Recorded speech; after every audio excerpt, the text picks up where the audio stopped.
Hello, everybody. It's the Building Code. Zach Watovich here. Charley Burtwhistle. We are back in the studio. It feels good. It does feel good in a minute. We go back and forth on our schedule here. Sometimes there's breaks in between. We've got a really unique guest joining us today, Charley. Russ Stephens from the Association of Professional Builders is going to be talking on it. They're an outfit based out of Australia, working with builders, doing consulting and business coaching, among other things. Before we bring him on, we got some things we want to talk about today, I think a little bit. And before we jump on and really kind of dive deep with Russ about what his business does for builders out there. So I know things going on right now in the news and the conversations that are happening. Something that Russ's Association of Professional Builders actually talked about is this construction boom. So I'm excited to kind of get into him with that. His thesis in this article is discussing kind of the fact that just because you're in boom times doesn't mean you're necessarily doing well profitability wise. And there's things to be aware of in the construction period or construction timeline. Even if things are heated up now, it doesn't mean they're always going to be that way. Yeah, it's funny. I actually have I have that conversation semi-frequently where people are like, oh, what do you do? Buildertrend, we work with residential home builders, remodelers, and they'll be like, oh, well, what a great time to be in construction right now. Everything's booming. Everyone wants to buy a house. And what he kind of pointed out in this article, and like, while it is an opportunity, a lot of times construction boom does not necessarily equal financial boom. So the coolest thing about this specific article, and they have a whole blog that I would definitely encourage people to check out, is while it is tailored and kind of specific to the construction industry, it's also just really, really good advice for business practices in general, no matter what kind of segment your business serves or what you're doing. It will give a lot of really, really good insight into forecasting out your cash flows and things that you can do from a legal standpoint, things you can do from a marketing standpoint, really the whole spectrum of running a successful business. So really, really interested to chat with Russ and learn more about what he's doing over at the Association of Professional Builders. Yeah, absolutely. There's always great guests giving us great advice. So I'm excited to see someone who is working with multiple builders every single day and kind of seeing the dynamics of the different challenges they're facing. So let's get Russ in here. Russ Stephens, thanks for joining us on the Building Code. Russ, tell us a little bit about your background and how you came to found the Association of Professional Builders. Yeah, thanks so much for having me, Zach. Really excited to be here. I founded the Association of Professional Builders with my daughter, Sky Stephens, back in 2014. And that was after we'd already launched a marketing agency to generate leads, or quality leads, I should say, for residential home builders. And it was through that process of generating leads that we realized that there were two camps, really. There were some builders that was all they needed. They were doing really well. But there were other guys that were still struggling, and they were saying the leads are rubbish, paid advertising doesn't work. And when we dug into it, we realized that the one thing these guys were missing was a documented sales process compared to the guys that were successful. So in 2014, we launched Acris Sales Training, which was dedicated really to helping builders with their sales process. And that went phenomenally well, because now we were generating quality leads and we were helping builders convert those leads into contracts. But there were still guys that were struggling. And it was at that point we realized that they needed help with the whole business, because margins were not strong enough, they weren't organized enough, and they were time poor. And that is why we launched the Association of Professional Builders with a mission to generate more leads, more sales at higher margins, but while improving the client experience at the same time. That's awesome. So hopefully, a lot of builders out there listening to this are interested, and this can be a good kind of sales pitch for you to get some more leads for the Association of Professional Builders. For those people listening, how would you describe, the association, and what is, kind of your tagline or your mission statement to go in and help these builders succeed? Yeah, well, our mission is to improve the construction industry for both builders and consumers. So we strongly believe that builders deserve to be earning a lot more money from building homes than they are currently earning. But we also believe that consumers deserve a far better experience than they're currently getting. Now, those two things go hand in hand, because you cannot deliver a world-class service on tiny margins and without systems. So our mission is to systemize 50,000 residential building companies worldwide.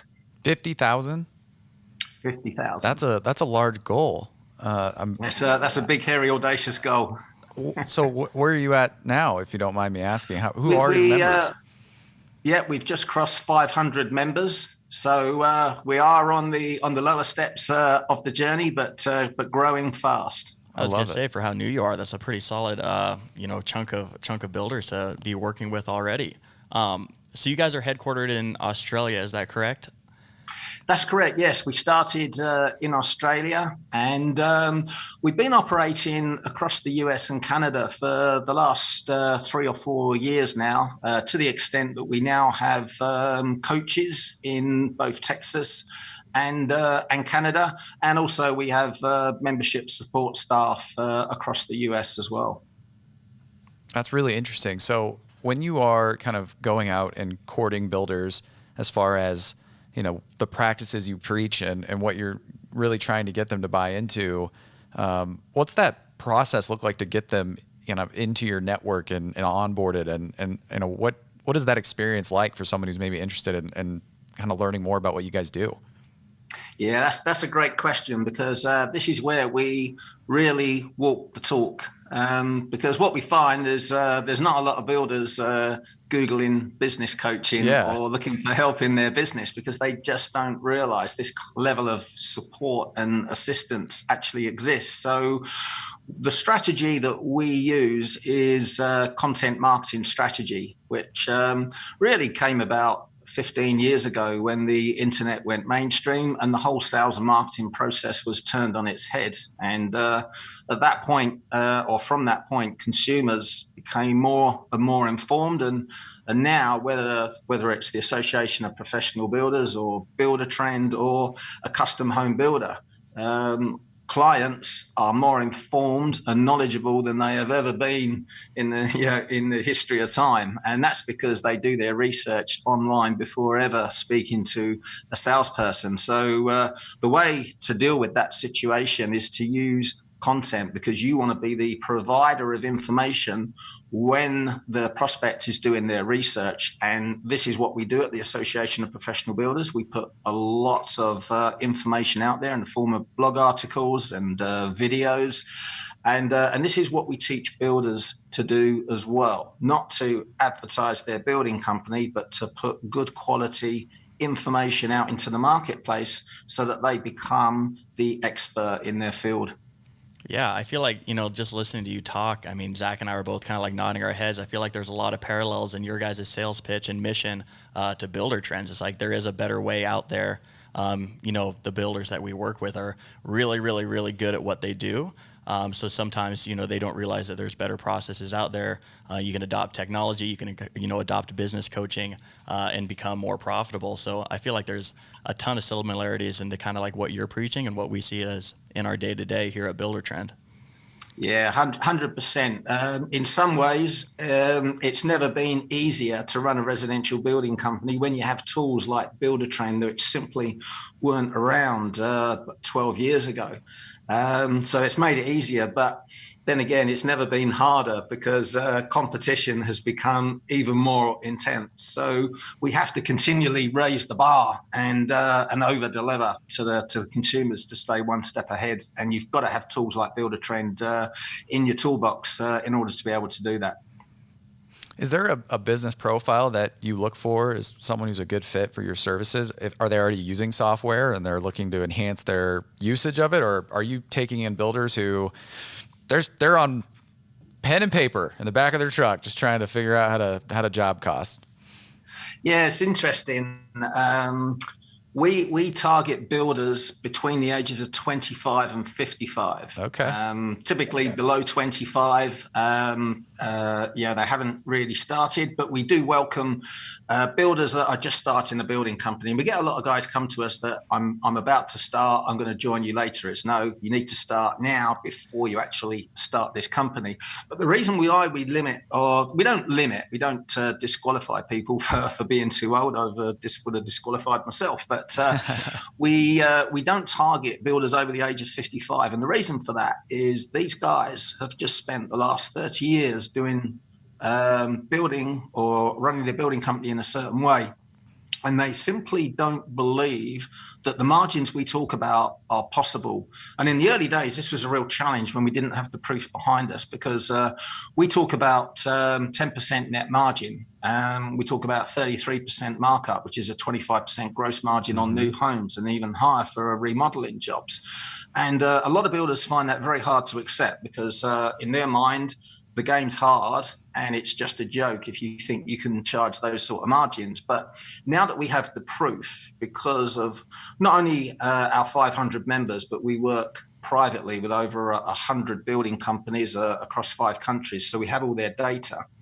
We now have the proof that these margins are achievable, but they are linked to marketing. So there is you can't just put your prices up. There is a process. But having said all that, we still end up speaking to builders over a certain age. Their mindset won't allow them to believe this, because to accept what we're saying as being true would be to accept that they've just wasted 30 years of their life. And for some guys, that they just can't allow themselves to believe that. It's a bit like the Matrix when Neo meets Morpheus, and Morpheus says, we never free a mind over a certain age. It's too dangerous. Yeah, that's the same with the Association of Professional Builders. We never free a builder's mind over the age of 55. That's maybe one of the best analogies I've heard to date. That's incredible. And I love well, you're speaking my language, first of all. Proving stuff with data is what I do, day to day, right after this episode. When we let you out of the closet. Yeah, I'm going back to my dark corner to do exactly that. And I just love your marketing strategy is like positioning yourself as a thought leader. Zach and I were reading one of the blog articles you guys recently posted about how, the booming construction industry right now doesn't necessarily equate to, booming profits.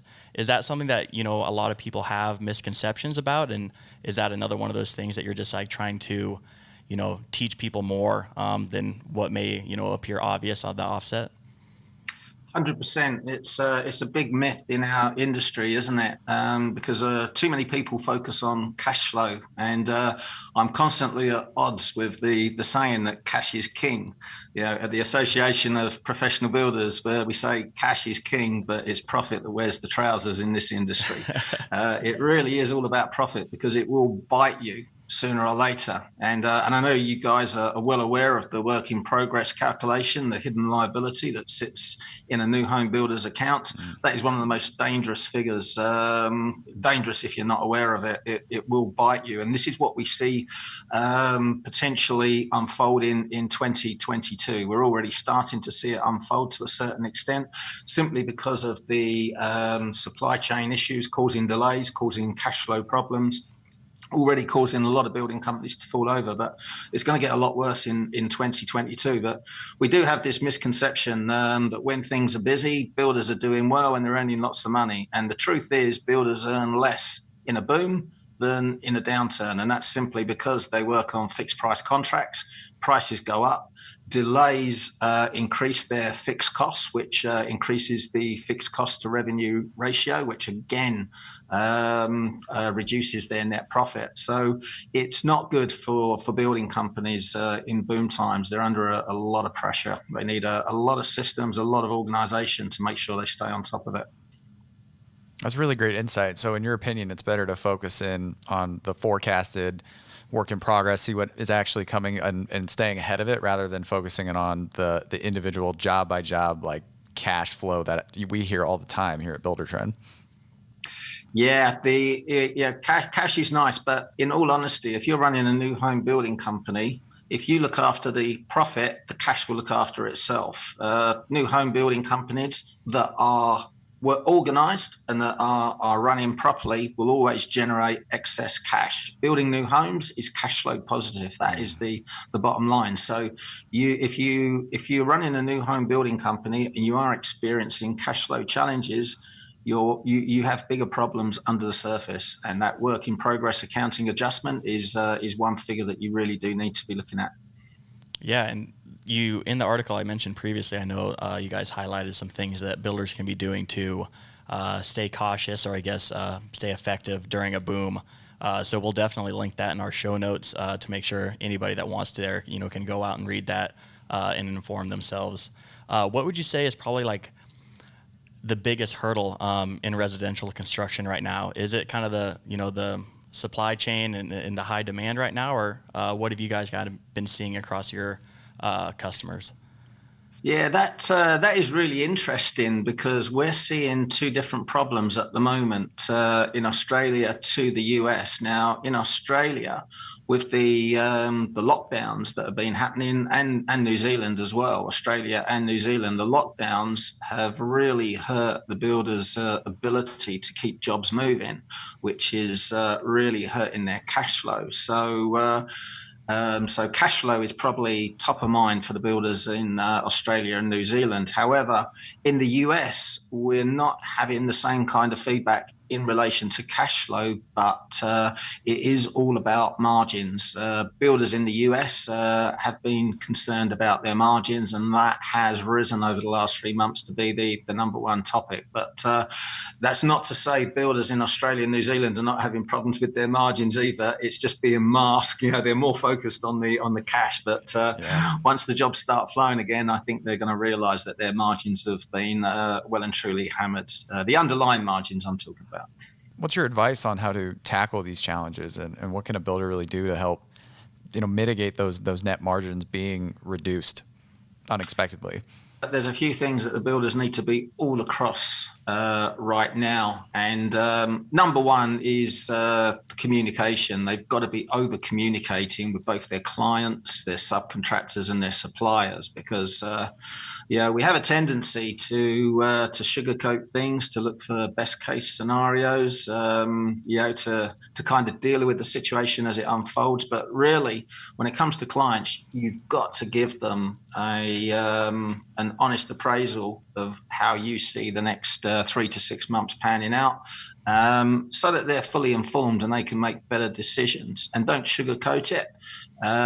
Give them the scenario as you see it, update them as that scenario materializes, and summarize it post scenario as well. So you really got to over communicate with the clients, but you've got to be communicating with suppliers and subcontractors as well, because especially suppliers, we've seen timelines have blown out with ordering. So you don't want to be caught on the back foot and be ordering supplies on an 8-week call forward, when those call forwards have blown out to 13 or 20 weeks. The communication is paramount. But the other thing that we've been highly recommending builders do is to assess their contracts before they start them, because a lot of contracts have had delayed starts on them and they're no longer viable to proceed with.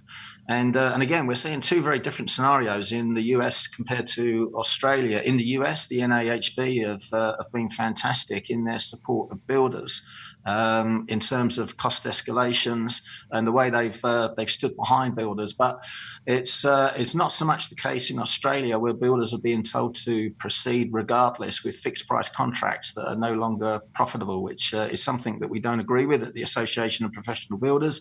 It doesn't happen in commercial, and it certainly doesn't happen to the large volume builders either. They've been ripping up contracts that are no longer profitable. And this is one thing that we've been really urging builders to do, is to take independent legal advice on their contracts before they start on them, because as the director of a building company, it's irresponsible to embark on a project that's going to lose you money and put your whole supply chain at risk of bad debt.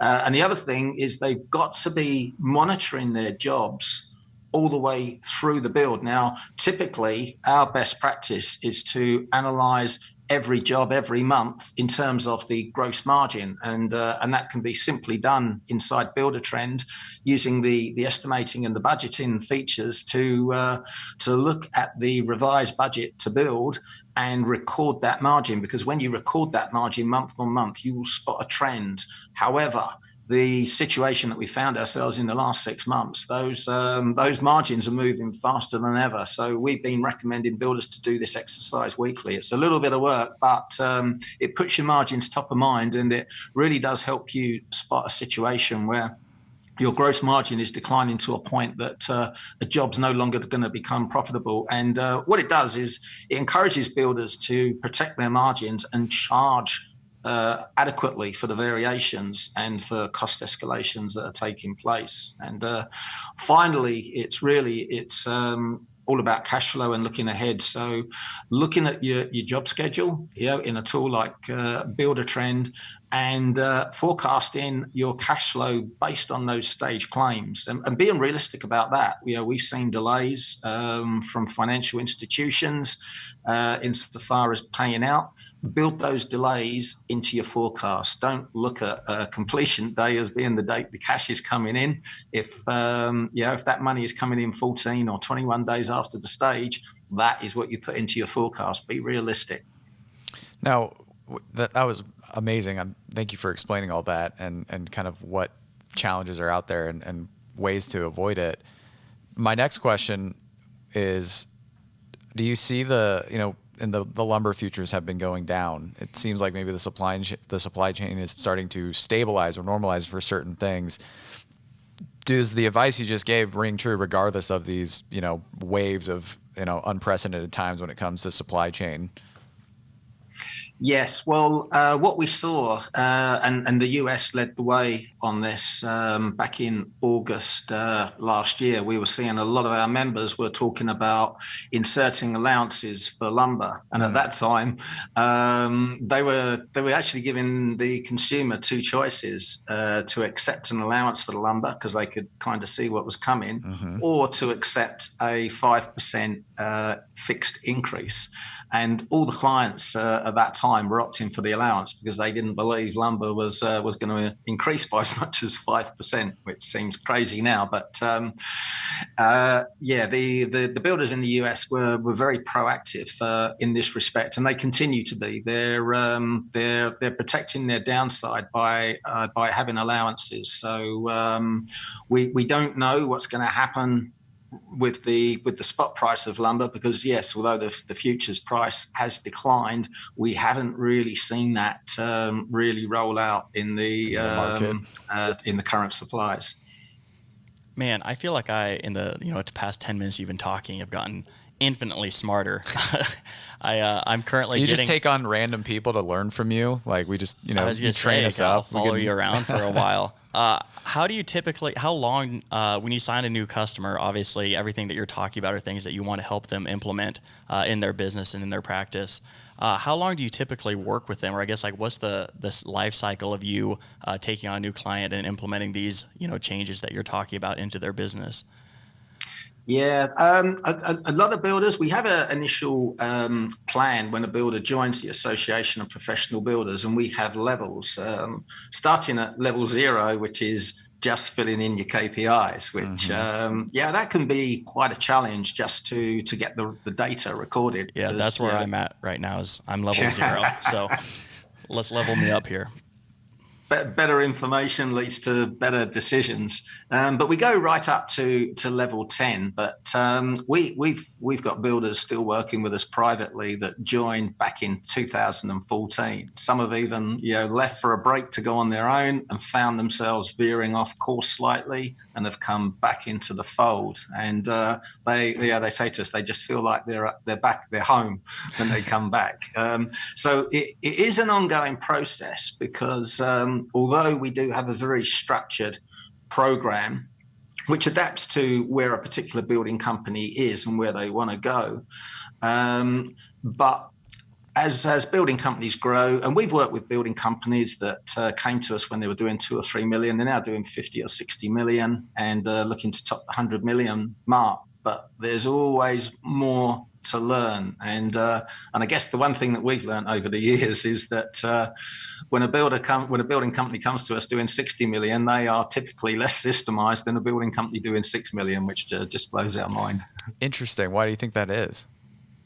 I think they have a very good offer. and they're very good at sales typically, and that gets them to a certain level of success. And it tends to be in spite of themselves rather as a result of their systemization. And they do lack the back end systems that allow them to take their business to the next level.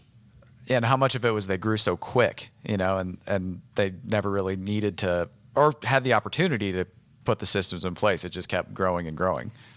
Yeah, one of the most dangerous things I feel in this industry, particularly for new home builders, is growing fast because they are cash flow positive. That masks a whole multitude of problems, and it's why we see allegations of Ponzi schemes being leveled at residential building companies these days. So do you have any specific examples or just crazy success stories of people that have come to you on the verge of going out of business, and you're able to completely do a 180 and see huge growth? Yeah, we do, and it's something that we're really passionate about, because when a builder comes to us, and a lot of the time they don't realize just how serious the situation is. Yeah, they find themselves in a situation where they've done well. They just need a few more contracts to get a little bit more cash flow, and then they'll be okay. So they come to us with the intention, I'll stay for a year and then I'll be good. And what we're able to do is to unpack their building company in terms of the numbers, the KPIs, and show them exactly how serious the situation is.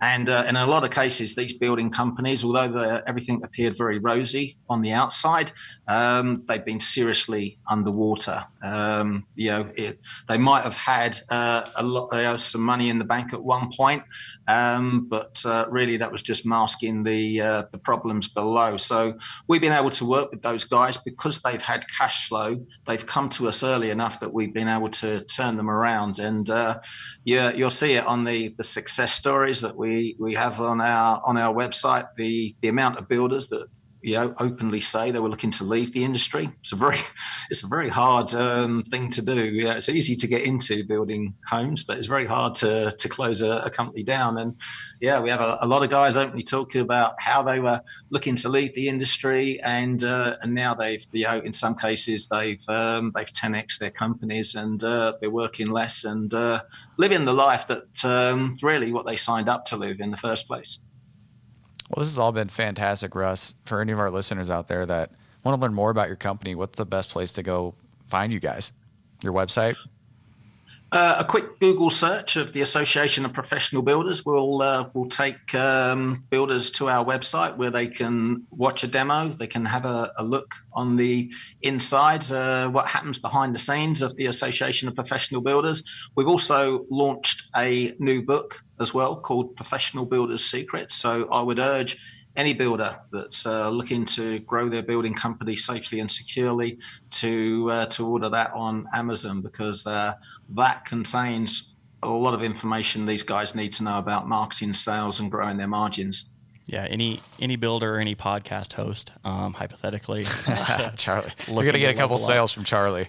Yeah, for sure. And I would also just encourage anyone listening to check out your guys' blog section. That was the one I referenced earlier about the booming construction industry. I spent a good 5-10 minutes surfing through that today. It's just, it's your guys' entire marketing strategy, right? The content marketing. You guys have some just fantastic content out there. So definitely something that I'll be checking more of in the future, and I would encourage anyone that's trying to level up their business to do the same. Fantastic. Thanks so much, Charley. Thanks, Russ, for joining us on Building Code. Thanks, Zach. See you, Russ. Just had Russ Stephens from the Association of Professional Builders on. What'd you think? Man, I thought it was super informative. I was pretty excited going into this one just because I'd read some of their blogs before.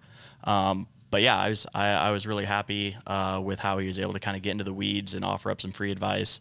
The biggest thing that kind of took me by surprise was, and I guess this happens when you run in multiple countries, but all the differences we were talking about. Okay, well, here's what is kind of affecting the U.S. right now versus here's what our Australian, New Zealand builders are kind of seeing right now, and kind of the stark differences between the two.